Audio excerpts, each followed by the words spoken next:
नमस्कार मित्रांनो, आपल्या सगळ्यांचं हार्दिक स्वागत आहे आपल्या आवडत्या कार्यक्रमात ज्याचं नाव आहे आरोग्य संपदा। मी डॉक्टर निखिल हरेंद्र शासने आपल्या सगळ्यांचं हार्दिक स्वागत करतो। कार्यक्रमाचा शुभारंभ करूया श्री संत तुकाराम महाराजांच्या एका अभंगाने। अभंग असा आहे, दाता लक्ष्मीचा पती, दाता लक्ष्मीचा पती, माझे मागणे ते किती, माझे मागणे ते किती, जाणे तान्हेल्याची तहान, जाणे तान्हेल्याची तहान, पिता गंगा नव्हे न्यून, पिता गंगा नव्हे न्यून। बोला पंढरीनाथ महाराज की जय। बरोबर मित्रांनो, जेव्हा आपण असं म्हणतो की मी करता नाही, करता हा हरी आहे, असा विश्वास जेव्हा आपला बळावतो तेव्हा आपल्या आयुष्यातल्या दुःख, काळजी, चिंता या पळून जातात। बरोबर, आणि त्यासाठीच आपले जे संत आहेत त्यांनी सांगितलेले आहे की हरिनामाचं स्मरण करा, हरी कथा, हरी कीर्तन आणि हरीचे रूप पहा। मित्रांनो, अभंगाची सुरुवात दाता या शब्दाने झालेली आहे। तर आपले जे जाणकार मित्र आहेत त्यांनी आजचा आपला विषय ओळखलाच असेल। आजचा आपला विषय पाहूया आपण। आजचा विषय आहे जागतिक रक्तदाता दिन, जो की 14 जूनला आपण साजरा करतो। जागतिक रक्तदाता दिन विशेष असा आजचा आपला कार्यक्रम आहे। 14 जूनला आपण साजरा करतो आणि या विषयावर मार्गदर्शन करायला आपल्याला मुंबईतील सुप्रसिद्ध KM रुग्णालय यातून रक्त संक्रमण शास्त्र विभागातील सहयोगी प्राध्यापिका डॉक्टर स्वरूपा भागवत आपल्या सोबत आहेत। नमस्कार मॅडम, आपलं स्वागत आहे कार्यक्रमात। नमस्कार मित्रांनो, मॅडमचा तुमच्याशी परिचय करून देतो। डॉक्टर स्वरूपा भागवत, आपण सहयोगी प्राध्यापिका आहात रक्त संक्रमण शास्त्र विभाग KM रुग्णालय मुंबई येथे। मॅडमच्या विषयी अजून सांगायचं झालं तर, शिक्षणाविषयी सांगायचं झालं तर मॅडमनी MD केलेलं आहे पॅथॉलॉजीमध्ये KM रुग्णालय मुंबई येथून। पुढे अनुभवाचं सांगायचं झालं तर मॅडम 15 वर्ष, मॅडमच्या गाठीची 15 वर्षाचा अनुभव आहे या क्षेत्रात, त्या सेवा देत आहेत, कार्यरत आहेत। पुढे आपण वैद्यकीय क्षेत्रात देखील आपला सहयोग देता, आपलं योगदान देता। तुम्ही पदव्युत्तर विद्यार्थ्यांना शिकवता, त्यांना मार्गदर्शन करता, MDचे गाईड देखील आहात आणि आपण राष्ट्रीय आणि आंतरराष्ट्रीय पातळीवर शोध निबंध देखील प्रकाशित केलेले आहेत। शिवाय रक्तदान किंवा रक्ताशी निगडित मॅडम वेगवेगळ्या व्यासपीठांवर, वेगवेगळ्या संस्थांमध्ये जाऊन व्याख्यानं देत असतात आणि अग्रगण्य जे वर्तमानपत्र आहेत त्याच्यात लेख देखील लिहित असतात। तर अशा बहुगुणी अशा आपले आज डॉक्टरांचं आपल्याला मार्गदर्शन लाभणार आहेत। तर शुभस्य शीघ्रम कार्यक्रमाचा श्री गणेश करूया। मॅडम, पुन्हा एकदा स्वागत करतो आणि पहिला प्रश्न असा असेल की आम्हाला रक्ताविषयी सांगा, रक्ताच्या कार्याविषयी सांगा। या प्रश्नाने आपण सुरुवात करूया। जरूर, धन्यवाद निखिल। रक्तदान आणि रक्तदाता याविषयी अधिक जाणून घेण्यापूर्वी आपण रक्त आणि त्याची मूलभूत कार्य याविषयी थोडं जाणून घेऊया। अगदी मूलभूत गोष्ट सांगायची झाली तर रक्त हा आपल्या रक्तवाहिन्यांमध्ये वाहणारा एक द्रव पदार्थ आहे। आता ही स्लाइड आपण बघूया इथे।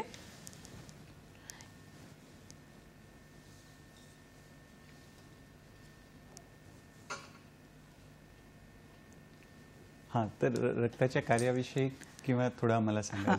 तर रक्तामध्ये काही पेशी असतात, 3 प्रकारच्या पेशी असतात आणि त्याचबरोबर द्रव पदार्थ प्लाझ्मा हा असतो। आता आपण इथे पाहूया या स्लाइडमध्ये, ह्या ज्या पेशी दिसतायत लाल रंगाच्या, त्या लाल पेशी आहेत। त्याच्यामध्ये हिमोग्लोबिन असतं आणि हिमोग्लोबिन हे लाल रंगाचं असल्यामुळे या पेशी आणि रक्ताचा रंग लाल असतो आणि यांचं मुख्य कार्य म्हणजे प्राणवायू किंवा ऑक्सिजन शरीराच्या विविध भागांना पोहोचवणं, हे महत्त्वाचं कार्य आहे। त्याबरोबर या ज्या छोट्या छोट्या पेशी दिसतायत आपल्याला, अगदी छोट्या, त्या आहेत आपल्या प्लेटलेट्स। आपण खूप ऐकलंय प्लेटलेट्सबद्दल, इथे मी प्रत्यक्ष दाखवते। तर ह्या प्लेटलेट्स इतक्या छोट्या अशा, पण त्यांचं कार्य केवढं मोठं असतं। ह्या ज्या प्लेटलेट्स आहेत त्या रक्तस्राव होऊ देत नाहीत, म्हणजे कुठे जखम झाली तर तिथे त्या ताबडतोब गोळा होतात आणि एक गुठळी तयार करतात आणि पुढे रक्तस्राव होऊ देत नाहीत।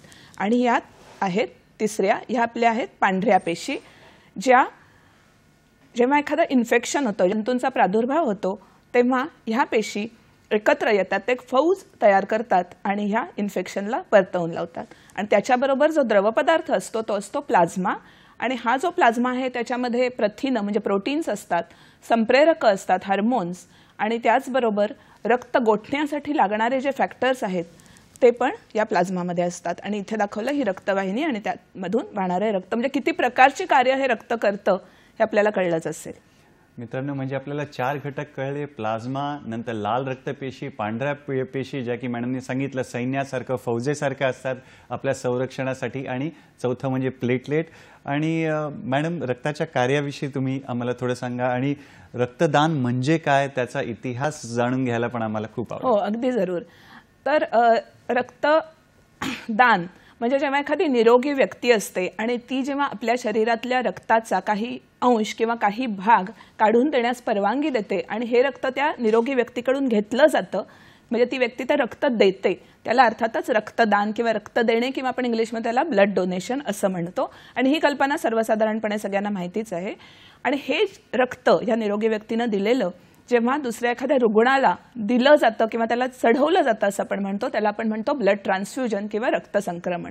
आता रक्त संक्रमण म्हणजे रक्तदान ह्याचा इतिहास थोडा जाणून घ्यायला सर्वांनाच मला वाटतं आवडेल. तर ह्याचा इतिहास खूप मनोरंजक आहे. म्हणजे जर आपण असे काही संदर्भ आहेत की 16व्या शतकामध्ये युरोपमध्ये आणि विशेषतः इंग्लंडच्या राजघराण्यामध्ये सुद्धा असं झालेलं आहे की एका व्यक्तीचं रक्त काढून दुसऱ्या व्यक्तीला दिलं गेलं होतं तेव्हा. आणि एक आपल्याला आता हास्यास्पद वाटतं की वेडसरपणावर उपचार म्हणूनही मेंढीचं रक्त माणसाला दिलं गेलं होतं. म्हणजे अर्थात त्याला काही तेव्हा शास्त्रीय पाया नव्हता, तेवढी प्रगतीही झाली नव्हती. मग हळूहळू असं झालं की रक्ताभिसरण, रक्तवाहिन्या, हृदयाचं कार्य याविषयी अधिकाधिक माहिती मिळायला लागली लोकांना, याच्याविषयी प्रगती झाली. त्यानंतर एक जेम्स बंडेल नावाचे एक स्त्रीरोग तज्ज्ञ होते आणि त्यांनी असे काही प्रयोग केले की ज्याच्यामध्ये ज्या बाळंतीण स्त्रिया होत्या त्यांना त्यांच्याच पतीचं रक्त दिलं गेलं. आणि ह्यामध्ये काही स्त्रियांचे प्राण वाचले, पण काही स्त्रियांचे प्राण वाचू शकले नाहीत, कारण अर्थातच तेव्हा रक्तगटांची माहितीच नव्हती, रक्तगटांवरती संशोधनच झालं नव्हतं. आणि आपल्याला माहिती आहे की 1900 ते 1901 या सुमाराला जे ऑस्ट्रियन अमेरिकन जीवशास्त्रज्ञ होते कार्ल लँडस्टीनर यांनी रक्तगटांचा म्हणजे एबीओ प्रकारच्या रक्तगटांचा शोध लावला. इथे आपल्याला या स्लाइडमध्ये कार्ल लँडस्टीनर यांचा फोटो पाहायला मिळेल. तर हे जे कार्ल लँडस्टीनर होते त्यांनी एबीओ रक्तगटांचा शोध लावला आणि त्यानंतर साधारण 1940 मध्ये दुसऱ्या शास्त्रज्ञांनी RH या रक्तगटांचा सुद्धा शोध लावला. आणि अशा प्रकारे मग जेव्हा एकदा रक्तगटांचा शोध लावला तर मग पुन्हा मागे वळून पाहिलंच गेलं नाही. हे रक्तसंक्रमण, रक्तदान, रक्तसंक्रमण या सर्वांमध्ये प्रगती होत गेली आणि रक्तसंक्रमणाचं जे क्षेत्र आहे ते अधिकाधिक विस्तृत होत गेलं. नवीन नवीन मशीन्स आले, इक्विपमेंट्स आल्या, नवीन नवीन चाचण्या आल्या आणि अशा प्रकारे त्याची व्याप्ती वाढतच गेली. आणि म्हणूनच हे जे कार्ल लँडस्टीनर आहेत त्यांनी जो रक्तगटांचा शोध लावला होता आपण पाहूया. आपल्याला माहिती आहे याविषयी, ह्या स्लाइडवरती आपल्याला आता दिसतंय की जे रक्तगट आहेत ते एबीओ मध्ये ए ग्रुप, बी ग्रुप, म्हणजे अर्थात हे रक्तगट म्हणजे काय असतात तर त्या ज्या तांबड्या पेशी मगाशी आपण बघितल्या लाल पेशी त्यांच्यावरती काही पदार्थ असतात आणि त्या पदार्थांनुसार हे रक्तगट ठरतात. तर ए पदार्थ असेल तर ए ग्रुप, अशा प्रकारे ए बी दोन्ही असतील तर ए बी, आणि काहीच नसेल तर 0 0 असं म्हणून ओ ग्रुप. आणि त्याचबरोबर RH पॉझिटिव्ह आणि RH निगेटिव्ह म्हणून ARH पॉझिटिव्ह, ARH निगेटिव्ह अशी जर आपण कॉम्बिनेशन्स केली तर असे ब्लड ग्रुप्स. आणि त्याच्या व्यतिरिक्त आणखीनही काही ब्लड ग्रुप्स असतात. पण आपल्या भारतामध्ये पॉझिटिव्ह, RH पॉझिटिव्ह आणि त्याच्यात O पॉझिटिव्ह आणि B पॉझिटिव्ह हे रक्तगट अधिक प्रमाणात आढळतात. म्हणून आपण असं म्हणूया की be positive, let us all be positive. फारच छान. डॉक्टर स्वरूपा भागवत आपल्याला छान माहिती देत आहेत. आजचा आपला जो विशेष कार्यक्रम आहे जागतिक रक्तदाता दिवस आपण साजरा करतोय, जो की 14 जूनला असतो. तर रक्तदानाचं महत्त्व मॅडम सांगा आम्हाला, आणि हा जो आपण जागतिक रक्तदाता दिवस आहे 2024चं घोषवाक्य काय ते पण प्लीज. हो, नक्कीच. तर हे रक्तदानाचं महत्त्व काय सांगावं आता आपण रक्त हे इतर व्यक्तींच्या म्हणजे काही निरोगी व्यक्तींकडून घेऊन ते इतर रुग्णांच्या उपचारासाठी वापरलं जातं. त्यामुळे रक्त हे अर्थातच एक प्रकारचं औषधच आहे. पण हे इतर औषधांसारखं कारखान्यात नक्कीच बनवता येत नाही. जेव्हा ते एका व्यक्तीने दुसऱ्या व्यक्तीला ते दिलं जातं तेव्हाच त्या रुग्णाला त्याचा फायदा होतो. माणसाने खूपदा प्रयत्न केले की प्रयोगशाळेत म्हणा किंवा कारखान्यात म्हणा हे रक्त बनवूया, आपण कृत्रिमरित्या तयार करूया, पण जे निसर्गाने परमेश्वराने जे बनवलेलं आहे त्याची नक्कल अजूनपर्यंत करणं तरी माणसाला शक्य झालेलं नाही आहे. त्यामुळे अशा काही व्यक्ती असतात की ज्यांच्यामध्ये रक्त आणि रक्ताचे घटक जे मगाशी तुम्हाला मी सांगितले त्या पेशी आणि तो प्लाझ्मा यांचं प्रमाण पुरेसं असतं, तर काही व्यक्तींमध्ये हे प्रमाण कमी असतं, म्हणजे त्या व्यक्तींना काही आजार असतो. तर अर्थातच रक्त हे कारखान्यात बनवता येत नाही, कृत्रिमरित्या तयार करता येत नाही. म्हणजेच ती निरोगी व्यक्ती जेव्हा हे कार्य करते, रक्तदानाचं महत्त्वाचं कार्य, आणि रुग्णांचा जीव वाचतो, म्हणून अर्थातच रक्तदान हे जीवनदान आहे. आणि आपली भारतीय संस्कृती सांगत आलेलीच आहे परोपकार, दानशूरपणा. सो ह्याला सर्वांना अनुसरूनच हे रक्तदान आहे. आणि जे रक्तदाता दिवस जो 14 जूनला साजरा केला जातो, मगाशीचा पण ज्यांचा उल्लेख केला कार्ल लँडस्टेनर यांचा तो जन्मदिवस असतो. त्यांचा जन्म 1868चा 14 जून, आणि हाच गेली 20 वर्ष आपली जागतिक आरोग्य संघटना जी आहे त्यांच्यातर्फे हा रक्तदाता दिवस साजरा केला जातो. म्हणून ह्या वर्षीचं जे घोषवाक्य आहे ते celebrating 20 years of giving, thank you blood donor. कारण शेवटी हा जो रक्तदाता आहे त्याच्याप्रती कृतज्ञता व्यक्त करणं, त्याचे आभार मानणं, आणि हे जे जीवनदानासारखं महत्त्वाचं कार्य जे करतायत त्याला आणखीन प्रोत्साहन देणं हा त्याचा मागचा मुख्य उद्देश आहे. फार छान डॉक्टर स्वरूपा आपल्याला छान माहिती देत आहेत की रक्त म्हणजे एक प्रकारचं औषधच आहे, रक्तदान म्हणजे एक जीवनदानच आहे. अजून मॅडमकडून आपल्याला जाणून घ्यायचं आहे की मॅडम ही जी प्रक्रिया आहे रक्तदानाची प्रक्रियाविषयी पण आम्हाला आणि आमच्या मित्रांना जाणून घ्यायला आवडेल. रक्तदानाची प्रक्रिया जी होते ती रक्तपेढ्या ज्याला आपण पूर्वी म्हणत असतो, म्हणजे आता त्याला रक्तकेंद्र असं म्हणतात, तिथे किंवा रक्तदान शिबिरांमध्ये, मी त्याच्याविषयी आणखी नंतर पूर्ण या कार्यक्रमामध्ये सांगणारच आहे. तर सुरुवातीला जेव्हा तो इच्छुक रक्तदाता असतो त्यांचं तिथे स्वागत होतं, आणि त्याच्यानंतर त्यांची नोंदणी केली जाते. त्यांना मूलभूत माहिती म्हणजे त्यांचं नाव, मोबाईल क्रमांक, पत्ता, त्यांनी पूर्वी कधी रक्तदान केलं होतं याविषयीची माहिती विचारली जाते. एक प्रश्नावली भरण्यासाठी दिली जाते. आणि त्यानंतर जे वैद्यकीय अधिकारी असतात, डॉक्टर्स असतात त्या रक्तकेंद्रामधले, ते त्यांची मूलभूत तपासणी करतात. म्हणजे उदाहरणार्थ तापमान, temperature, pulse rate, blood pressure, त्यानंतर त्यांचं हिमोग्लोबिन तपासलं जातं, वजन घेतलं जातं, आणि काही जे प्रश्न विचारले जातात, आणि ते प्रश्न अतिशय कॉन्फिडेन्शियल असतात, म्हणजे गुप्त प्रकारे ते विचारले जातात, त्याची माहिती कुठेही बाहेर सांगितली जात नाही. ते इंटरव्ह्यूच्या स्वरूपात, म्हणजे जे डॉक्टर्स असतात ते त्या इच्छुक रक्तदात्याला काही प्रश्न विचारतात, आणि त्यावरून मग ठरवलं जातं की हा रक्तदाता रक्तदानास पात्र आहे किंवा नाही. आणि त्यानंतर जर तो पात्र असेल तर त्याचं रक्तदान घेतलं जातं पुढे, आणि त्याचा आपण नंतर थोड्या वेळाने बघणारच आहोत कालांतराने त्याचा व्हिडिओ किंवा ती प्रक्रिया कशी होते याबद्दल अधिक. आणि त्यानंतर ह्या प्रक्रियेनंतर त्या रक्तदात्याला विश्रांती घेण्यास सांगितलं जातं, आणि त्यानंतर कॉफी, बिस्किट्स अशा प्रकारे अल्पोपहार दिला जातो. अशा प्रकारे ही प्रक्रिया ढोबळमानाने मी आत्ता तुम्हाला सांगितली अशी होते. फारच छान मित्रांनो, रक्तदानाविषयी, रक्तदात्याविषयी चर्चा सुरू आहे. तर यावेळी मला श्री संत तुकाराम महाराजांचा अजून एक अभंग आठवतो. अभंग असा आहे, दाता नारायण स्वये भोगिता आपण, दाता नारायण स्वये भोगिता आपण, आता काय उरले वाचे, आता काय उरले वाचे, पुढे शब्द बोलायचे, पुढे शब्द बोलायचे. मित्रांनो, वेळ झाली एका छोट्याशा विश्रांतीची. पाहत राहा आपला लाडका कार्यक्रम ज्याचं नाव आहे आरोग्य संपदा, फक्त आणि फक्त सह्याद्री वाहिनीवर, प्रत्येक घरासाठी, घरातल्या प्रत्येकासाठी. विश्रांतीनंतर पुन्हा एकदा आपलं स्वागत आहे आपल्या आवडत्या कार्यक्रमात ज्याचं नाव आहे आरोग्य संपदा. आणि आज आपली चर्चा सुरू आहे जागतिक रक्तदाता दिवस, जो की आपण 14 जूनला साजरा करतो. या विषयावर मार्गदर्शन करायला आपल्याला मुंबईतील सुप्रसिद्ध रुग्णालय जे आहे KEM रुग्णालय, त्यातील रक्तसंक्रमणशास्त्र विभागातील सहयोगी प्राध्यापिका डॉक्टर भागवत मॅडम आपल्यासोबत आहेत. डॉक्टर स्वरूपा, आम्हाला ही जी प्रक्रिया सांगितली त्याविषयी थोडं अजून जाणून घ्यायला आवडेल. त्याची पात्रता काय, तुम्ही प्रश्नावलीविषयी पण म्हटलं, तर कुठले प्रश्न विचारले जातात त्याविषयी देखील सांगा. हो, नक्कीच. तर आताच आपण थोड्या वेळापूर्वी चर्चा केली की रक्त हे एक प्रकारचं औषधच आहे, आणि त्यामुळे अन्न आणि औषध प्रशासन म्हणजेच FDA यांनी काही निकष तयार केलेले आहेत किंवा त्यांच्या काही गाईडलाईन्स आहेत, आणि त्याप्रमाणे या रक्तदात्यांची निवड केली जाते. आणि त्याला काही कारणं आहेत. सुरुवातीला मी असं सांगते की जे वय आहे, म्हणजे जो रक्तदाता आहे, इच्छुक रक्तदाता, त्यांनी 18 ते 65 या वयामध्येच रक्तदान करावं. आणि प्रथम जर कोणी रक्तदान करत असेल पहिल्यांदाच तर 60 वर्षाच्या पुढे करू नये. आधी केलं असेल तर 60 ते 65 मध्येही करू शकतात. त्यानंतर वजन आहे 45 किलोग्रॅम मिनिमम जर 350 मिलीलिटर एवढं रक्त घेतलं जाणार असेल तर. हिमोग्लोबिनचं प्रमाण कमीत कमी 12.5 ग्रॅम प्रतिशत एवढं असलं पाहिजे. त्या व्यतिरिक्त तो जो इच्छुक रक्तदाता आहे तो पूर्ण निरोगी असला पाहिजे. कुठले आजार वगैरे ह्याविषयी अर्थातच ते प्रश्न विचारले जातात आणि मगाशी मी सांगितलं त्याप्रमाणे पूर्णतः गोपनीय पद्धतीने गुप्त पद्धतीने प्रश्न विचारले जातात. कुठलीही माहिती उघड केली जात नाही आणि हे प्रश्न विचारायचे किंवा ही जी वैद्यकीय तपासणी होते त्यांची त्याच्यासाठी कारणं आहेत आणि त्याला 2 कारणं आहेत. एक म्हणजे जेव्हा हा रक्तदाता रक्तदान करतो तेव्हा ते रक्त पुढे रुग्णाला जाणार असतं. तर हे जे रक्तदान केलेलं आहे आणि ते रक्त पुढे रुग्णाला जातं त्या रक्तामधून रुग्णाला कुठलाही त्रास होता कामा नये हा त्यातला एक उद्देश झाला. आणि दुसरं म्हणजे रक्तदाता जो एवढा एक सामाजिक बांधिलकी म्हणून समाजाचं ऋण फेडण्यासाठी म्हणून इथे रक्तदान शिबिरांमध्ये म्हणा किंवा रक्त केंद्रामध्ये येऊन रक्तदान करत आहे तर त्याला सुद्धा या प्रक्रियेचा काही त्रास होता कामा नये. तो चांगल्या उद्देशाने करतोय तर त्याची पूर्ण सुरक्षितता बाळगणं हे सुद्धा रक्त केंद्राचं आमचं कर्तव्य आहे. आणि ह्यासाठी ही प्रश्नावली असते आणि त्याच्यामध्ये काही असे प्रश्न असतात की ज्याच्यामधून आपल्याला कळतं की ह्याचा त्रास रक्तदात्याला होणार आहे किंवा नाही किंवा मग रुग्णाला होणार आहे किंवा नाही.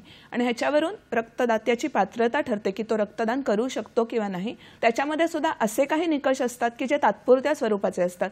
म्हणजे तो रक्तदाता काही काळापुरता रक्तदान करू शकत नाही. उदाहरणार्थ स्त्रियांमध्ये मासिक पाळी असेल किंवा काही जणांमध्ये काही औषधं चालू असतील, एखादा खोकला असेल तर थोड्या दिवसांसाठी त्याची अँटीबायोटिक्स चालू असतील तर तो खोकला बरा झाल्यानंतर तो पुन्हा येऊन रक्तदान करू शकतो.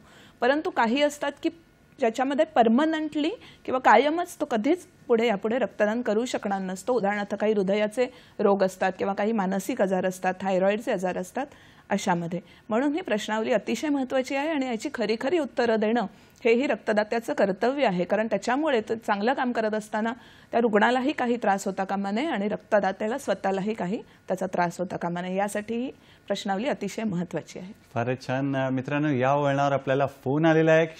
श्री क्षेत्र पंढरपूर इथून फोन आलेला आहे. भास्कर पाटील यांचा फोन आहे. नमस्कार भास्करजी, आपलं स्वागत आहे कार्यक्रमात. आपला प्रश्न विचारा. डॉक्टर साहेब, माझा असा प्रश्न आहे की शुगर आणि बीपी असलेल्या रुग्णाला रक्तदान करता येतं का? हा पहिला प्रश्न. फारच छान. अजून काही विचारायचं आहे? आणि ते चालतं काय तर वगैरे भरासाठी रक्त? आणि दुसरा प्रश्न असा आहे की वयाच्या किती वर्षापर्यंत रक्तदान करता येतं? ओके, चालेल. शुगरचे आणि जे बीपीचे जे पेशंट असतात त्यांना रक्तदान करता येतं का आणि किती वयापर्यंत ते रक्तदान करू शकतात त्याविषयी भास्कर पाटील यांना माहिती हवी होती. धन्यवाद आपल्या प्रश्नासाठी. पाहूया मॅडम कडून उत्तर काय आहे. धन्यवाद भास्करजी या प्रश्न विचारल्याबद्दल. तर पुन्हा एकदा मी ते जे अन्न आणि औषध प्रशासनाचे जे निकष आहेत त्यावरच जाते. तर ह्यामध्ये जे आपलं ब्लड प्रेशर आहे त्याला त्यांनी काही क्रायटेरिया दिले आहेत. म्हणजे जर काही औषधं चालू असतील आणि त्यांनी रक्तदाब हा नियंत्रणामध्ये असेल म्हणजे 60 ते 90 हे खालचं ब्लड प्रेशर आणि वरचं 100 ते 140 यामध्ये जर असेल तर ह्या निकषांनुसार तो रक्तदाता रक्तदान करू शकतो. परंतु मधुमेहामध्ये जर इन्शुलिनची इंजेक्शन्स वगैरे चालू असतील तर तो रक्तदान करू शकत नाही रक्तदाता, कारण त्याचा त्याला त्रास होतो.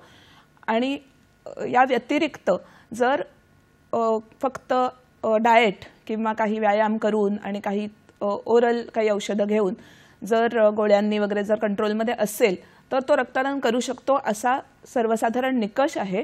परंतु बऱ्याच वेळेला या रक्तदात्यांकडे रिपोर्ट्स नसतात त्यांचे काही रक्ताच्या चाचण्यांचे. त्यामुळे आपल्याला ठरवता येत नाही की त्यांचं खरंच ही जी शुगर आहे रक्तातली ती पातळी कंट्रोलमध्ये आहे की नाही, नियंत्रणाखाली आहे की नाही. त्यामुळे ह्या रक्तदात्यांनी रक्तदान करू नये आणि असं मी सांगेन. आणि वय 65 वर्षापर्यंत जे आहे तेच आहे. परंतु त्याच्या व्यतिरिक्त कारण बऱ्याच वेळेला म्हणजे असं होऊ शकतं की कोणामध्ये जर ब्लड प्रेशर असेल किंवा मधुमेह असेल तर त्यांना हृदयाचा रोगही संभवतो आणि तेही त्यांच्यामध्ये रिस्क असतं. त्यामुळे ही जर पूर्ण काळजी त्यांनी घेतलेली असेल किंवा मधुमेहामध्ये सुद्धा जर काही अल्सर किंवा कधी जे काही त्यांच्या नसांना काही आजार होतात असे जर काही असतील तर त्यांनी नक्कीच रक्तदान करू नये. धन्यवाद. फारच छान मित्रांनो, असेच तुम्ही फोन करून तुमच्या मनातले प्रश्न आम्हाला विचारा. मॅडमकडून आपल्याला जास्तीत जास्त ज्ञान आणि माहिती घ्यायची आहे आजच्या आपल्या विषयाशी निगडीत. तर मॅडम, पुढला प्रश्न की साधारण रक्तदानाच्या ही जी प्रक्रिया त्याला किती वेळ लागतो ते पण आम्हाला सांगा. हां, तर रक्तदान हे जे ॲक्च्युअल रक्तदान असतं त्याला साधारण 8 ते 10 मिनिटं एवढाच वेळ लागतो.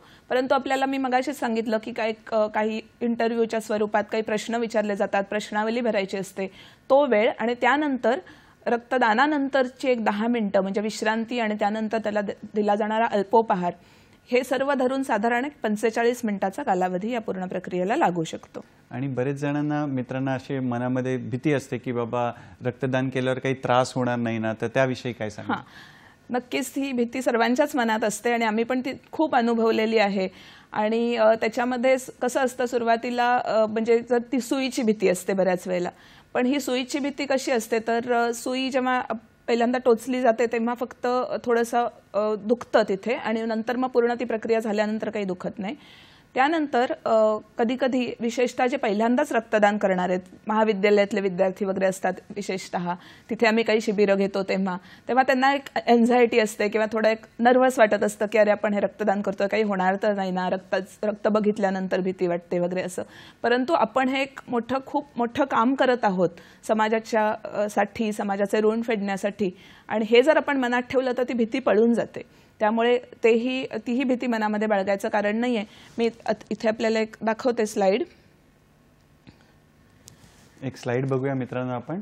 तर हे जे एक सर्वांच्या मोटिवेशनसाठी किंवा सर्वांना रक्तदानासाठी उद्युक्त करण्यासाठी म्हणून मी दाखवतेय मुद्दाम. तर ह्या इथे आपल्याला दिसत आहेत ते आमच्या रक्त केंद्रामधलेच वरिष्ठ तंत्रज्ञ आहेत आणि त्यांनी अनेक वेळेला रक्तदान केलेलं आहे आणि तुम्ही त्यांच्या चेहऱ्यावरचा हसूच बघा की किती त्यांना आनंद झालेला आहे. जर काही त्रास होत असता तर त्यांनी इतका वारंवार रक्तदान केलं असतं का? कितीतरी रक्तदाते असे आहेत की ज्यांनी 25 वेळेला 50 वेळेला असंही रक्तदान केलेलं आहे किंवा त्याहूनही अधिक. दरवर्षी अगदी ते नियमित न चुकता 3दा रक्तदान करतात. जर खरंच त्रास होत असता तर त्यांनी असं रक्तदान केलंच नसतं. त्यामुळे ही पण एक भीती आपण मनातून काढून टाकायची आणि त्याच्यातून मिळणारं समाधान बघा.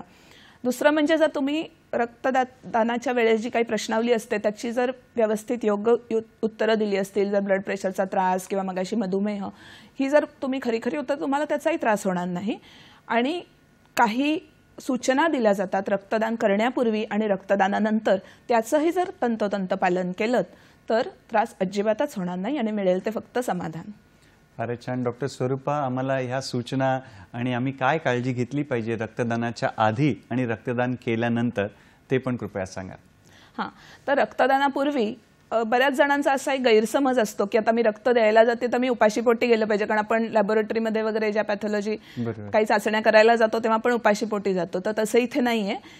4 तासांमध्ये, रक्तदानाच्या पूर्वी 4 तासांमध्ये काहीतरी खाल्लेलं असलं पाहिजे. म्हणजे अगदी खूप भरपेट किंवा जास्त तेलकट असं नाश्ता नको, कारण त्याच्यामुळे कधी कधी नॉशिया होऊ शकतो. पण आपला जो अल्पोपहार, आपण जो काही ब्रेकफास्ट करतो तो व्यवस्थित खाऊन जावा.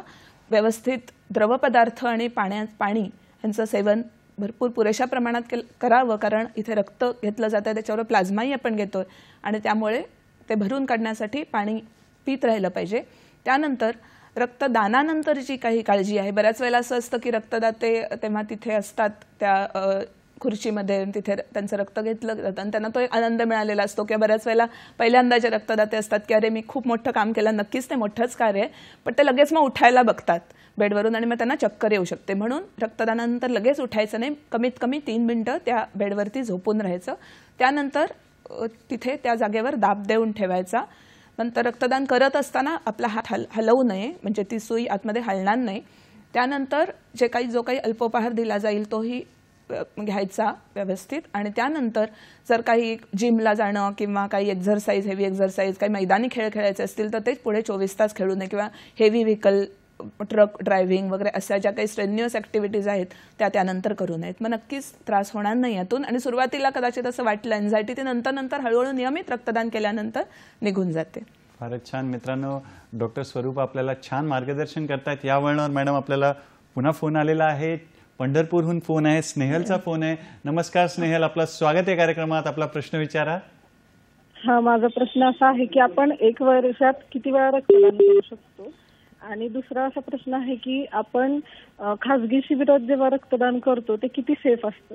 फारच छान. चांगला प्रश्न आहे की एका वर्षात किती वेळा आपण रक्तदान करू शकतो आणि खाजगी शिबिरांमध्ये आपण जे रक्तदान करतो ते कितपत सुरक्षित आहे किंवा काय त्याविषयी मार्गदर्शन. अगदी छान प्रश्न आहे. स्नेहलजी मला वाटतं ना. बरोबर. हां, नमस्कार. खूप छान प्रश्न विचारलात आणि अगदी योग्य आहे. तर ह्याच्यामध्ये असे जे परत पुन्हा इथे आपण ते FDA जे काही निकष आहेत त्याविषयीच बोलूया. तर हे जे याच्याप्रमाणे पुरुषांनी दर 90 दिवसांनी ते रक्तदान करू शकतात पुरुष, आणि स्त्रिया 120 दिवसानंतर म्हणजे 4 महिन्यानंतर पुन्हा रक्तदान करू शकतात. अशा प्रकारे दर 4-4 महिन्यांनी आपण रक्तदान करू शकतो स्त्रियांमध्ये. हा एक भाग झाला. आणि दुसरं म्हणजे खाजगी रक्तपेढ्यांची जी रक्तदान शिबिरं आहेत रक्त केंद्रांची, तर हा एक अतिशय चांगला प्रश्न आहे. जेव्हा ह्या रक्तपेढ्या ह्या मी मगाशी सांगितलं किंवा रक्तकेंद्र, पण रक्तपेढ्याच म्हणतो अजूनही कारण तोच आपल्या तोंडात बसलेला आहे, पण रक्तकेंद्र आता त्याला म्हणतात. तर ही जी रक्तकेंद्र आहेत ती FDA जो लायसेन्स असतो म्हणजे परवाना असतो हा प्रत्येक रक्तकेंद्राला आवश्यक असतो, अत्यावश्यक असतो, म्हणजे मॅन्डेटरी आहे तो. तर ही जी रक्तपेढी आहे जिथे ज्यांनी रक्तदान शिबिर आयोजित केलेलं आहे, भरवलं आहे, तिथं जर रक्तदान करायचं असेल तर त्यांच्याकडून तुम्ही रक्तदान करण्यापूर्वी त्यांचा नक्कीच FDA जो परवाना आहे तो विचारू शकता. हा तुमचा हक्क आहे. आणि ती जर रक्तपेढी FDA परवाना धारक असेल, या अन्न आणि औषध प्रशासनाचा परवाना त्यांच्याकडे असेल, तो व्हॅलिड असेल त्या कालावधीमध्ये, तर त्यांनी भरवलेली रक्तदान शिबिरंही योग्य असतात. तिथे व्यवस्थित काळजी घेतली जाईल आणि तिथे तुम्ही रक्तदान करू शकता. पण हे तुम्ही नक्की विचारू शकता. फारच छान मित्रांनो, तुम्ही छान प्रश्न विचारत आहात, त्याच्यामुळे आपल्याला आजच्या विषयाशी निगडीत जास्तीत जास्त मॅडमकडून माहिती घेता येते. पण पुढला प्रश्न, एखाद्याने रक्तदान केल्यावर त्याच्या शरीरात ती रक्त पुन्हा निर्माण व्हायला किंवा भरून यायला साधारण किती वेळ लागतो? रक्त भरून यायला म्हणजे त्यातला जो मगाशी मी सांगितलं एक प्लाझ्मा नावाचा जो द्रव घटक असतो तो साधारणतः 24 ते 48 तासात सुद्धा भरून येऊ शकतो. प्लेटलेट्स ह्या सुद्धा भरून येऊ शकतात. परंतु ज्या तांबड्या पेशी आहेत त्यांना कधी कधी 6 आठवडे, 1 महिना ते 6 आठवडे म्हणजे 1.5 महिना वगैरे एवढा वेळ लागू शकतो. आणि त्यामध्ये स्त्रियांमध्ये इतर जे काही मासिक पाळी म्हणा किंवा स्त्रियांचं हिमोग्लोबिन सुद्धा थोडंसं कमी प्रमाणात असतं पुरुषांच्या मानाने नॅचरलीच. आणि ह्या सगळ्या गोष्टी विचारात घेऊन आपण हे जे मगाशी मी सांगितलं की 90 दिवस पुरुषांमध्ये आणि 120 दिवस ह्याच कारणाने, कारण ज्या तांबड्या पेशी आहेत त्या भरून येण्यासाठी वेळ लागतो आणि तेवढा वेळ आपल्याला दिला पाहिजे पुढचं रक्तदान करण्यापूर्वी. डॉक्टर, आणि आम्हाला हे पण सांगा की दिलेल्या रक्तावर पुढे काय प्रक्रिया होतात त्याविषयी पण जाणून हो घ्यायला. अगदी नक्कीच. आणि नक्कीच म्हणजे एखादा रक्तदाता ते रक्त देतो आणि निघून जातो, पण त्याचं नक्की पुढे काय होतं हे जाणून घ्यायची उत्सुकता असणारच आहे सर्वांना. तर जेव्हा रक्तदाता रक्त देतो त्याच्यानंतर त्याच्यापासून काही रक्त घटक तयार केले जातात. म्हणजे मगाशी मी सांगितलं की तांबड्या पेशी असतात, रेड सेल्स, प्लेटलेट्स असतात आणि प्लाझ्मा असतो. हे 3 विभागले जातात. इथे स्लाइड परत आपण ही पाहूया. या स्लाइडमध्ये आपल्याला दिसेल. बघतोय त्या स्लाइडमध्ये आपण. हां, तर जे रक्त आहे ते काही मशीन्सच्या द्वारे ते फिरवलं जातं, त्याचं सेंट्रिफ्युजेशन असं होतं आणि त्याच्यामध्ये तांबड्या पेशी, त्यातला प्लाझ्मा जो मध्ये आपल्याला दिसतोय आणि उजव्या बाजूला दिसतात त्या प्लेटलेट्स, असे हे घटक वेगवेगळे केले जातात, विभागले जातात. आणि हे रक्त घटक असे आहेत म्हणजे हे प्रत्येक एक औषध आहे. तांबड्या पेशी हे एक औषध आहे, प्लाझ्मा म्हणजे त्यातला जो द्रव पदार्थ तो एक औषध आहे एका पेशंटसाठी, आणि प्लेटलेट्स हा एका तिसऱ्या पेशंटसाठी ते एक औषध किंवा त्याच्या उपचारासाठी ते लागणार आहे. आणि त्या तिघांचंही टेम्परेचर वेगवेगळं असतं. प्रत्येक पदार्थ हा वेगवेगळ्या टेम्परेचरला ठेवला जातो. जसं औषधं पण आपण काही फ्रीजमध्ये ठेवतो, काही बाहेर ठेवतो. आणि तशीच हे औषध असल्यामुळे अर्थातच त्यांनाही एक्सपायरी असते, एक्सपायरी डेट असते. तीही त्या तिन्हींची वेगवेगळी असते. तांबड्या पेशींची 35 दिवस किंवा 42 दिवस असते, प्लाझ्माची 1 वर्ष असते आणि प्लेटलेटची फक्त 5 दिवस असते. आणि हा जो प्लाझ्मामधला मी दाखवलाय तो फ्रीज केला जातो, म्हणजे पूर्णपणे गोठवला जातो. इथे आता हा नुकताच सेपरेट केलेला आहे, आता तो त्याच्यानंतर त्याचं फ्रीजिंग किंवा तो गोठवला जाणार आहे. म्हणूनच आपण म्हणतो बऱ्याच वेळेला आपण जाहिरातींमध्ये वगैरे बघतो एका रक्तदानाने अनेकांचे प्राण वाचले, 3 किंवा 4 जणांचे. तर ते कसे, तर हे आपल्याला इथे समजलं असेल की ते वेगवेगळ्या, आणि ह्या प्रत्येक रक्तघटकाची गरज ही वेगवेगळ्या पेशंटना लागू शकते. ज्यांच्यात हिमोग्लोबिन कमी आहे त्यांना तांबड्या पेशी लागतील, त्यांना प्लाझ्माची गरज नसेल कदाचित. ज्यांना काही प्लेटलेट्सचा आजार आहे, प्लेटलेट्स कमी आहेत, त्यांना प्लेटलेट्स लागतील. अशा प्रकारे हे वेगवेगळ्या रुग्णांना जातं. म्हणजे बघा तुम्ही एका नाही तर 3 रुग्णांचे जीवनदान इंटू 3 असं आपण म्हणू शकतो. म्हणजे 3 जणांचे जीव वाचू शकतात, त्यांना मदत होऊ शकते. नक्कीच. डॉक्टर साहेब, पुढला प्रश्न असा की रक्तदान केल्याच्या मोबदल्यात रक्तदात्याला काही मिळतं का, ते पण बऱ्याच जणांच्या मनात प्रश्न असेल, तर तो आपण मॅडमकडून ऐकूया. रक्तदानातून मिळतो तो फक्त आनंद आणि समाधान. म्हणजे ते जे समाधान मिळतं त्याचा आपण म्हणजे तो जो काही मोबदला, आर्थिक मोबदला म्हणा किंवा भेटवस्तू, याची तुलना त्या आनंद किंवा समाधानाशी होऊच शकत नाही. म्हणजे मी असं विचारते आता कधी कधी, मगाशी पण मी एक फोटो दाखवला जे आमचे वरिष्ठ तंत्रज्ञ, त्यांनी अनेकदा रक्तदान केलंय. तसेच इतरही अनेक रक्तदाते जे असतात त्यांना मी विचारतो, तुम्ही इतकं नियमितपणे आणि कसं येऊन रक्तदान करता आणि काय त्याच्यातनं म्हणजे काय तुमची भावना असते त्याच्यामागे. तर ते म्हणतात आम्हाला जे समाधान मिळतं, म्हणजे ते असं म्हणतात की आम्ही आधीच असं म्हणजे रक्तदान करत असतानाच आमच्या नजरेपुढे येतं किंवा डोळ्यासमोर येतं की आपलं रक्त असं विभागलं गेलंय आणि ते 3 रुग्णांना जातंय आणि त्यांचा जीव असतो, त्यांचा चेहऱ्यावरचा आनंद, असं ते इमॅजिन करतात किंवा ते त्यांच्या कल्पनेमध्ये तसं असतं. आणि हे जे समाधान मिळतं ते खरंच खूप महत्त्वाचं आहे आणि त्याची कुठे तुलनाच होऊ शकत नाही. फक्त समाधान आणि त्याच्यासाठी सामाजिक बांधिलकी, सामाजिक ऋण म्हणून आपण म्हणूया, चला करूया रक्तदान, समाजाचे ऋण फेडूया, मिळवूया समाधान. फारच छान, फारच छान.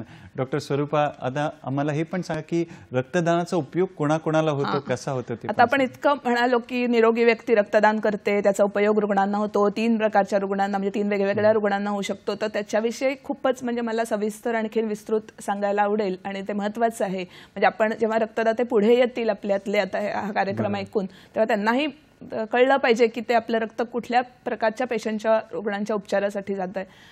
तर आता सर्वात महत्त्वाचं म्हणजे जे काही ॲक्सिडेंट्स होतात, व्हेहिक्युलर ॲक्सिडेंट्स होतात आणि तेव्हा त्या काळामध्ये म्हणजे रुग्णाला रुग्णालयात तो रस्त्याच्या कडेला सापडतो, पोलिसांना ते त्याला रुग्णालयात घेऊन येतात, त्याची अजून ओळखही पटलेली नसते, त्याच्याबरोबर कोणी नसतं आणि अशा वेळेस ते डॉक्टर तिथे प्रयत्नांची शर्थ करत असतात, पराकाष्ठा करत असतात त्याला वाचवण्याची. तर तेव्हा रक्त त्याला जर मिळालं तर त्याचा नक्कीच प्राण वाचू शकतो. म्हणजे पॉलिट्रॉमा किंवा ज्यांच्यात खूप मोठा रक्तस्राव झालेला आहे अशा रुग्णांना, त्यांना बऱ्याच वेळेला खूप रक्त द्यावं लागतं. त्यानंतर अनेक गुंतागुंतीच्या शस्त्रक्रिया, उदाहरणार्थ हृदयाच्या शस्त्रक्रियांमध्येही बऱ्याच वेळेला रक्त म्हणजे हे तांबड्या पेशी आणि प्लेटलेट्स यांची गरज भासते. त्यानंतर थॅलेसेमियाचे रुग्ण, इथे मी अजून एक स्लाइड दाखवते.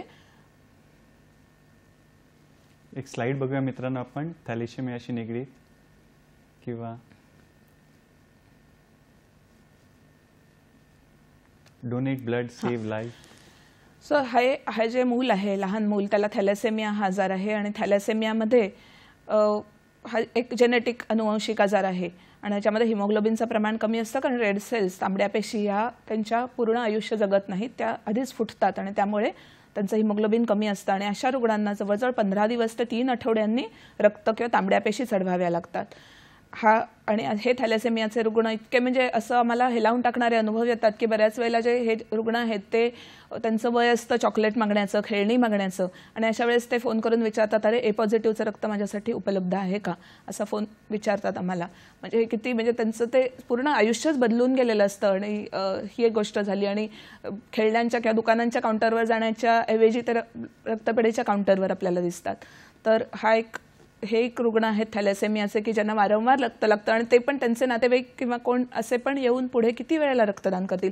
तर जे समाजामध्ये आहेत त्यांनीच पुढे रक्तदान करावं येऊन. आणि असे तेव्हा जाहिरातसुद्धा अशी होती की करके देखो अच्छा लगता है. म्हणजे ती एखादी थॅलेसेमियाची मुलगी सगळ्यांना थँक्यू म्हणतीये जाऊन, तिला माहिती नाही ह्यातल्या कोणी आपल्याला रक्त दिलंय, पूर्ण समाजाचेच ऋण ती फेडू पाहतीये कारण तिचे प्राण त्याच्यामुळे वाचलेले आहेत. आणि हा उजव्या बाजूला दिसतंय ते हिमोफिलिया ह्या स्लाइडमध्येच पुन्हा आपण बघूया. हिमोफिलिया हा पण एक अनुवंशिक आजार आहे. याच्यामध्ये रक्त गोठत नाही आणि त्यामुळे रक्तस्राव होत राहतो. या व्यक्तीच्या गुडघ्यामध्ये रक्तस्राव होऊन गुडघे सुजलेले आहेत, मग नंतर त्याला हळूहळू गुडघे आखडतात, हालचाल होत नाही, हालचाल मंदावते आणि अपंगत्व येतं. अशा व्यक्तींमध्ये रक्त गोठण्यासाठी प्लाझ्माचे जे फॅक्टर्स आहेत, त्यांना कदाचित प्लेटलेट्स आणि तांबड्या पेशी नाही लागणार पण त्यांना प्लाझ्माची गरज पडते. हा एक भाग झाला. त्यानंतर कर्करोगाचे रुग्ण असतात ज्यांना आता बऱ्याच आधुनिक उपचार पद्धती आहेत कर्करोगासाठी की ज्याच्यामध्ये आपण किमोथेरपी देतो. त्यानंतर आता स्टेमसेल ट्रान्सप्लांट पण आलेलं आहे. पण हे जे उपचार आहेत अतिशय खर्चिक आहेत आणि ते खर्चिक उपचार यशस्वी कधी होतील तर त्यांना हा रक्त संक्रमणाचा किंवा ब्लड डोनेशन कोणीतरी देऊन त्यांना ह्या ज्या उपचार पद्धती आहेत त्यांना आधार मिळेल. त्यानंतर अर्थातच बाळंतीण स्त्रिया ज्यांना अनेक वेळेला आधी म्हणजे बाळंतपणामध्ये रक्त घ्यावं लागतं किंवा झाल्यानंतर त्यांना रक्तस्राव होतो आणि रक्त घ्यावं लागतं. त्या व्यतिरिक्त लहान मुलांमधले काही आजार असतात, जॉन्डिस, नवजात अर्भकांमधले त्यामध्ये, किंवा डेंग्यूसारखे आजार ज्यांच्यामध्ये प्लेटलेट्स कमी होतात. सगळ्याच डेंग्यूमध्ये नाही लागत, पण जेव्हा लागतात तेव्हा प्लेटलेट्स लागतात. असे हे जे रुग्ण आहेत, असे अनेक प्रकारचे रुग्ण यांना या रक्तदानाचा उपयोग होतो आणि त्यांचे प्राण वाचू शकतात. मित्रांनो, मॅडमचे अनुभव ऐकून, वास्तव जे आहे ते पाहून, आणि आपण आता आपल्या TV स्क्रीनवर फोटोज पण बघितलं, रक्तदानाची किती निकड आहे, गरज आहे. कळकळीची विनंती आहे की प्रत्येकाने कमीत कमी आपल्या वाढदिवसाच्या दिवशी तरी जाऊन रक्तदान करावं. वेळ झाली एका छोट्याशा विश्रांतीची. पाहत राहा आपला आवडता कार्यक्रम आरोग्य संपदा.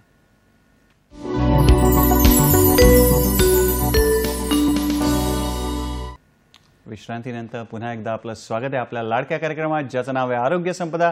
आणि आज आपली चर्चा सुरू आहे जागतिक रक्तदाता दिवस, जो की आपण 14 जूनला साजरा करतो. त्यानिमित्त विशेष कार्यक्रम आहे. आणि डॉक्टर स्वरूपा भागवत मॅडम, ज्या की सहयोगी प्राध्यापिका आहेत सुप्रसिद्ध KM रुग्णालय मुंबई येथे रक्तसंक्रमणशास्त्र या विभागात, त्यांच्याकडून आपण माहिती घेतोय. मित्रांनो, या वळणावर आपल्याला एक फोन आलेला आहे, निपाणीहून फोन आलेला आहे. शिवानंद यांचा फोन आहे. पाहूया शिवानंद यांचा प्रश्न काय. नमस्कार, स्वागत आहे आपल्या कार्यक्रमात. आपला प्रश्न विचारा. हा, नमस्कार साहेब.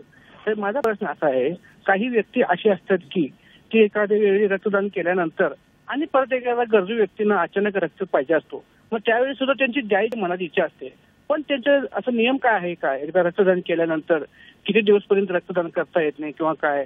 आणि समजा त्यांनी रक्तदान करत असेल तर त्यांच्या आरोग्याची काळजी घेण्यासाठी म्हणजे त्यांनी काय काळजी घेतली पाहिजे किंवा काय त्याला औषध उपचार घ्यायला पाहिजे, काय आहार वगैरे काय केले पाहिजे म्हणजे त्यांची तब्येत व्यवस्थित राहील? तुम्ही काय मार्गदर्शन कराल, असा माझा प्रश्न आहे. फारच छान, सुंदर प्रश्न आहे. शिवानंद यांचा असा प्रश्न आहे की समजा एकदा आपण रक्तदान केलं, त्याच्यानंतर किती वेळानंतर आपण पुन्हा, म्हणजे त्यांच्या मनात इच्छा असते कोणाला गरज असेल तर पुन्हा द्यावं, पण साधारण किती वेळाचं अंतर ठेवावं आणि त्या रक्तदात्याने स्वतःच्या आहाराची कशी काळजी घ्यावी, काही औषधं घ्यायची का, तर त्याविषयी देखील त्यांचा प्रश्न आहे.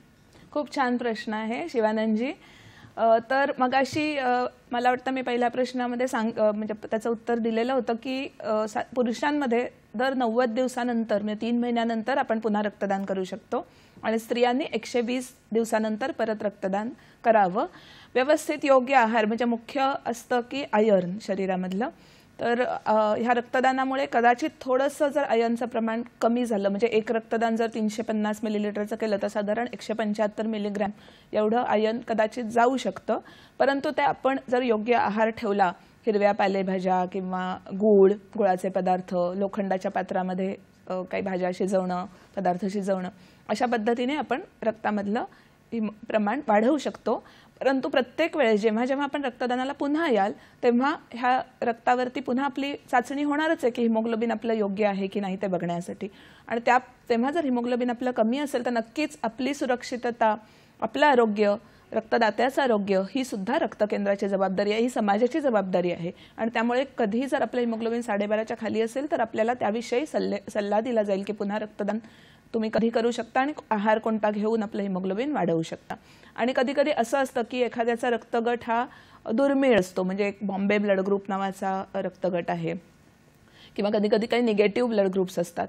तेव्हा त्यांना असं सांगितलं जातं की आता बॉम्बे ब्लड ग्रुप आहे तर तुम्ही मुद्दाम रक्तदान करू नका, कारण बॉम्बे ब्लड ग्रुपचा जर रुग्ण आला तर त्यालाच तुम्ही तेव्हाच तुमच्या रक्ताची गरज लागणार आहे, तेव्हा तुम्ही जरूर या. तुमचा फोन नंबर आणि त्याची पूर्ण माहिती घेतली जाते, कुठल्या भागामध्ये तुम्ही राहते, जवळपासच्या रक्तपेढ्यांमध्ये जर त्याची गरज असेल तर तेव्हा तुम्हाला फोन करून बोलवण्यात येईल, कारण ते रक्त फक्त बॉम्बे ब्लड ग्रुपच्या रुग्णालाच दिलं जाऊ शकतं. आणि त्यामुळे तुम्ही जर मध्ये दिलं आणि बॉम्बे ब्लड ग्रुपचा रुग्ण नसेल आणि ह्याविषयी आपल्याला सांगितलं जातं रक्तपेढ्यांमधून की तुमचा ब्लड ग्रुप हा दुर्मिळ आहे आणि तुम्ही जेव्हा गरज लागेल तेव्हाच रक्तदानाला या. फारच छान. मला असं वाटतं प्रश्न म्हणजे त्याचं उत्तर मिळालं असेल आपल्याला. फारच छान. आपल्याला रक्तपेढी सुद्धा छान मार्गदर्शन देते आपल्या आहाराविषयी. आणि मॅडम, पुढला प्रश्न असा आहे की एखाद्याला रक्तदान करायचं आहे तर कुठे जायचं, कोणाला संपर्क करायचा ते देखील. हां, तर जवळच्या ज्या रक्तपेढ्या असतात आणि मगाशी मला वाटतं स्नेहलजींनी विचारलंच होतं याविषयी की रक्तदान शिबिरं असतात, तर त्या रक्तदान शिबिरांमध्ये जर FDA लायसन्स किंवा परवानाधारक ती रक्तपेढी जर असेल, रक्तकेंद्र असेल, तर तिथे जाऊन तुम्ही रक्तदान शिबिरांमध्ये रक्तदान करू शकता. बऱ्याच वेळेला आपल्या सोसायटीमध्ये म्हणा किंवा आपल्या भागामध्ये किंवा इव्हन आजकाल खेड्यांमध्ये सुद्धा रक्तदान शिबिरं आयोजित केली जातात आणि त्या व्यतिरिक्त रक्त केंद्र जी आपल्या जवळची काही सरकारी रुग्णालय असतील तिथे जाऊनही आपण संपर्क साधू शकता, तिथे जाऊन आणि तिथे जाऊन रक्तदान करू शकता, रक्तदान शिबिरांमध्ये आणि रक्त केंद्रांमध्ये सुद्धा जसं आपल्याला सोयीचं असेल त्याप्रमाणे. मॅडम, पुढला प्रश्न असा आहे की रक्तामधून रुग्णाला काही आजार किंवा विकार होऊ शकतात का, आणि ते होऊ नये त्याच्यासाठी काय उपाययोजना केली जाते ते देखील आम्हाला सांगा. त्याला असं आपण म्हणतो रक्त सुरक्षा. म्हणजे काही आजार म्हणजे जी काही इन्फेक्शन्स आहेत, उदाहरणार्थ HIV, hepatitis B, hepatitis C, syphilis, malaria यासारखे जे आजार आहेत ते रक्तदानामधून रुग्णापर्यंत जाऊ शकतात. आणि म्हणूनच रक्तदात्यांना आम्ही काउन्सेलिंग करतो, समुपदेशन करतो. म्हणजे जेव्हा तो एखादा रक्तदाता इच्छुक आहे, त्याला अतिशय म्हणजे रक्तदान करायचंच आहे आणि बऱ्याच वेळेला असं होतं की तो त्याच्या मित्रांबरोबर आलेला असतो, एखाद्या महाविद्यालयामध्ये रक्तदान शिबिर असेल किंवा सोसायटीमध्ये असेल किंवा मित्र म्हणाले चला आपण रक्त केंद्रात जाऊन रक्तदान करूया, तर ते येऊन रक्तदान करायला आले असतील आणि समजा जर काही आपल्याला माहितीच आहे HIV आणि हे जे एक त्याच्याबद्दल एक समाजामध्ये एक स्टिग्मा आहे म्हणा किंवा एक मनामध्ये अशी आढी असते की अरे ह्याला HIV, तर तो जो रक्तदाता आहे इच्छुक तेव्हा ते सांगू शकत नाही मित्रांसमोर आणि तेव्हा त्यामुळे त्याला तो येतो तिथे. पण जर त्यांनी त्याची हिस्ट्री किंवा त्याची जी माहिती आहे ती दिली नाही रक्त केंद्राला व्यवस्थित, ती माहिती लपवून ठेवली, तर हा आजार त्या रुग्णापर्यंत जाईल आणि त्याला आजार होईल. म्हणजे तुम्ही एकीकडे तुम्हाला प्राण वाचवायचे आहे, तुम्ही चांगल्या उद्देशाने आलेले असू शकता, परंतु त्या रुग्णाला तो आजार जाऊ नये म्हणूनही बऱ्याच उपाययोजना असतात. तुम्हाला जर असं वाटलं की मला आता रक्तदान करायचं आहे पण माझ्यामध्ये काही असे असू शकतात काही आजार, तर त्याच्या चाचण्या केल्या जातात, त्याच्या आधी समुपदेशन केलं जातं या रक्तदानाविषयी, रक्त सुरक्षेविषयी पूर्ण रक्तदान करण्यापूर्वी. आणि ते पूर्णतः मी मगाशी सांगितलं तसं गोपनीय असतं, गुप्त पद्धतीने होतं. तुम्ही तिथल्या समुपदेशकांना, डॉक्टर्सना आपली माहिती जरूर सांगू शकता, ती पूर्णपणे गोपनीय ठेवली जाते. आणि त्यानंतर रक्तदान केल्यानंतर समजा तुम्ही प्रेशरखाली येऊन मित्रांबरोबर रक्तदान केलं तर त्याच्यानंतरही अशी सोय आहे की तुम्ही रक्तदान केल्यानंतरही पुन्हा संपर्क साधू शकता की माझं रक्त असं मला आजार होतं पण मी मगाशी सांगू शकलो नाही. आणि त्यानंतर जर टेस्ट केल्या जातात रक्तावरती, अतिशय सेन्सिटिव्ह ह्या 5 आजार काही नाहीत ना या रुग्णाच्या रक्तामध्ये, यासाठी चाचण्या केल्या जातात आणि ते रक्त पूर्णपणे जर निगेटिव्ह असेल या चाचण्यांसाठी मगाशी मी जे आजार सांगितले तरच ते पुढे रुग्णाला आम्ही देऊ शकतो. नसेल आणि तर आम्ही पुन्हा त्या रक्तदात्यालाही संपर्क करतो त्याच्याशी, कारण परत पुन्हा रक्तदात्याची सुरक्षा, त्याचे पुढे सुरू होणारे उपचार हेही आमच्यासाठी महत्त्वाचे आहेत. म्हणून रक्तदात्याला पुन्हा त्या चाचण्यानंतर बोलवलं जातं की तुमची ही टेस्ट पॉझिटिव्ह आलेली आहे, रिॲक्टिव्ह आलेली आहे. त्याच्या पुढे आणखीन बऱ्याच गोष्टी केल्या जातात, समुपदेशन केलं जातं. अशा प्रकारे हे रक्त सुरक्षित केलं जातं. मित्रांनो, मॅडमने आपल्याला माहितीसाठी एक ध्वनिचित्रफीत देखील आणलेली आहे रक्तदानाविषयी आणि रक्तदात्यांविषयी, ती पण आपण लवकरच पाहणार आहोत. तर सोबत मॅडम आम्हाला हे पण सांगा की भारतात रक्तदानाविषयी किती जागरूकता आहे ते आम्हाला सांगा. खूप छान प्रश्न आहे हा, कारण आता ह्या कार्यक्रमाचा उद्देश तोच आहे की रक्तदात्यांना प्रोत्साहित करणं, त्यांना आणखीन म्हणजे रक्तदान हे किती सुरक्षित आहे, ही प्रक्रिया सुरक्षित आहे आणि त्याच्यातून मिळणारं समाधान, या सगळं हे सांगण्याचा ह्या कार्यक्रमाचा आजचा उद्देश आहे. तर रक्तदानाविषयी म्हणायचं झालं तर पूर्वी जी काही जागरूकता होती त्या मनाने आता बरीच सुधारणा झाली आहे. म्हणजे पूर्वी असा एक प्रसंग होता, म्हणजे असा माझ्या वाचनात आला होता की एक मुलगा झाडावरून पडला आणि त्याला खूप रक्तस्राव झाला आणि त्याच्या आईवडिलांना बोलवलं गेलं आणि सांगितलं की तुम्ही रक्तदान करा. अर्थात आता आपण ब्लड रिलेटिव्हचं पण रक्त त्याच रुग्णाला देत नाही, पण तेव्हा तेवढी कदाचित जागरूकता नसेल. तर त्यांना सांगितलं, वडिलांना सांगितलं रक्तदान करा नाही तर तुमचा मुलगा वाचणार नाही करणार आम्ही रक्तदान. आईला सांगितलं नाही करणार मी रक्तदान. अरे पण तुमचा मुलगा वाचला नाही तर नाही वाचला पण आम्ही रक्तदान करणार नाही. इथेपर्यंत अशी परिस्थिती होती. परंतु आता त्या मानाने पुष्कळ जागरूकता आपल्या देशामध्ये, समाजामध्ये निर्माण होती. अतिशय चांगली, आनंदाची, समाधानाची बाब आहे. परंतु तरीसुद्धा जे रक्त लागतं रुग्णांना त्या मानाने अजूनही सप्लाय जेवढं रक्तदान पुरेसं असायला हवं आपल्या लोकसंख्येच्या दृष्टीने ते कमीच आहे आणि त्याची काही कारणं आहेत, ती पण आपण ह्या स्लाइडवर बघूया आणि मग आपण व्हिडिओ पण दाखवूया त्याच्यानंतर. आता स्लाइडमध्ये अजून माहिती जाणून घेऊया मॅडमकडून आपण. तर कदाचित आपल्याकडे रक्तदान करण्याविषयी जी काही म्हणजे लोकांच्या मनात जी भीती आहे त्याच्याविषयी, तर अपाथी म्हणजे अनास्था रक्तदानाविषयीची, इग्नोरन्स म्हणजे अज्ञान मला असं वाटतं यातल्या बऱ्याचशा गोष्टी आतापर्यंत आपण बोललो आहोत की ह्याच्यामधून आपण बाहेर येऊया, की आता आपण रक्तदानासाठी उद्युक्त होऊया आणि जे काही रक्तदानामुळे काही त्रास होईल का वगैरे ही भीती होती ती पण आपण बऱ्याचशा प्रमाणात कमी करण्याचा प्रयत्न केलेला आहे या कार्यक्रमातून. सुईची भीती, रक्त बघितल्यावर वाटणारी भीती, विकनेस.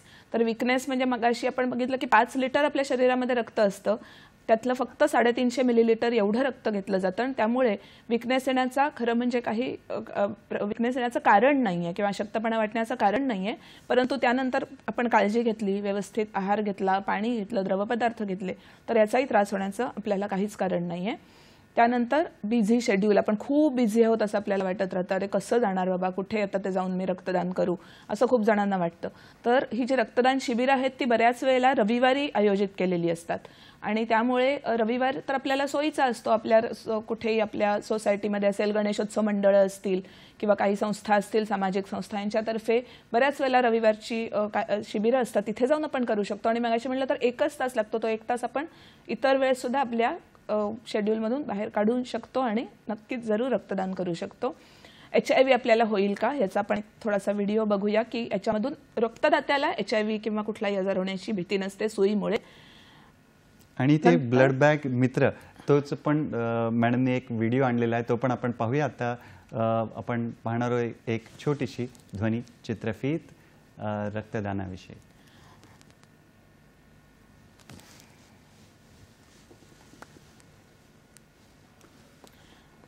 हां, थोडं याविषयी आम्हाला सांगा. हां, तर ही जी आहेत या रक्तपिशव्या आहेत त्या बाहेरच्या एका सिल्वर फॉइलमध्ये आहेत, त्या पहा उघडल्या जात आहेत.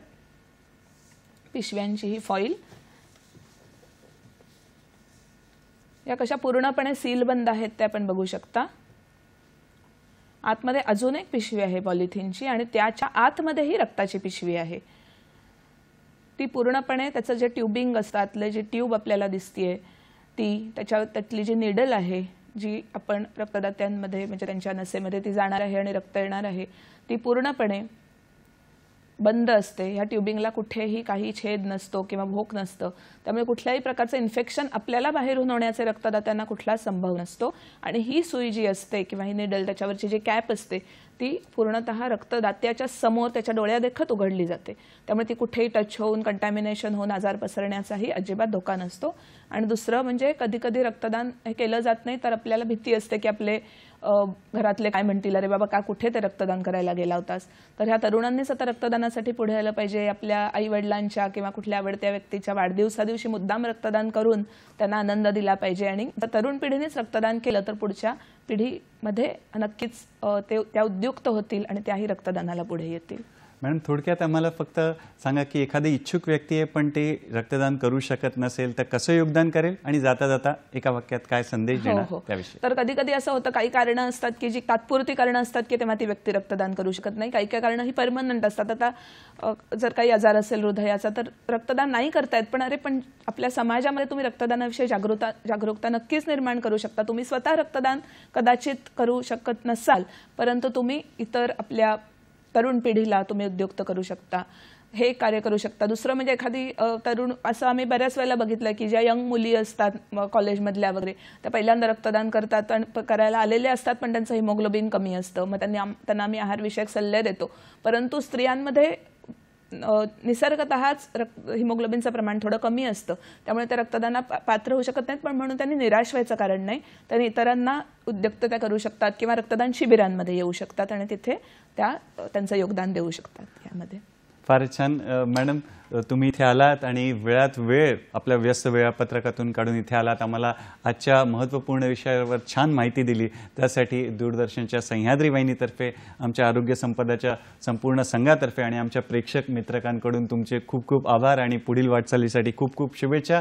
मित्रांनो, आज आपण इथेच रामकृष्ण हरी म्हणूया, कारण वेळेला मर्यादा आहे पण आमचं प्रेम आहे त्याला मर्यादा नाही. यासाठी पुढील कार्यक्रमात एक नवीन विषय घेऊन आम्ही आपल्या भेटीला येणारच आहोत. आपल्या आवडत्या कार्यक्रमात ज्याचं नाव आहे आरोग्य संपदा, फक्त आणि फक्त सह्याद्री वाहिनीवर, प्रत्येक घरासाठी, घरातल्या प्रत्येकासाठी. धन्यवाद, नमस्कार.